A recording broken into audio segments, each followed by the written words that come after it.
Bienvenue sur DXT School. Aujourd'hui, notre leçon porte sur grammaire.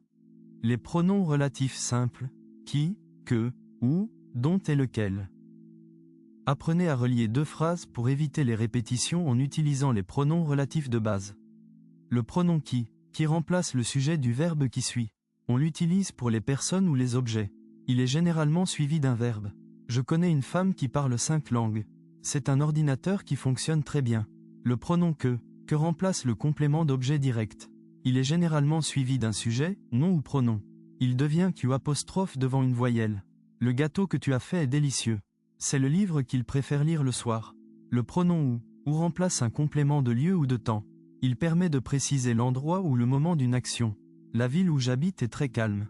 Le jour où nous nous sommes rencontrés, il pleuvait. Le pronom dont remplace un nom introduit par la préposition de. On l'utilise souvent avec des verbes comme parler de, avoir besoin de ou avoir envie de. C'est le film dont je t'ai parlé hier. Voici l'outil dont j'ai besoin pour réparer mon vélo. Le pronom lequel s'utilise après une préposition comme sur, sous, avec ou dans. Il s'accorde en genre et en nombre avec le nom qu'il remplace. La table sur laquelle je travaille est en bois. Le stylo avec lequel j'écris est noir. Si le mot suivant est un verbe, choisissez souvent qui. Si c'est un sujet, je, tu, il. Choisissez souvent que. N'oubliez pas l'élision. Que devient Q' devant A, E, I, O, U, Y et H muet. Pour savoir s'il faut utiliser dont, vérifiez si le verbe de la deuxième partie se construit avec la préposition de.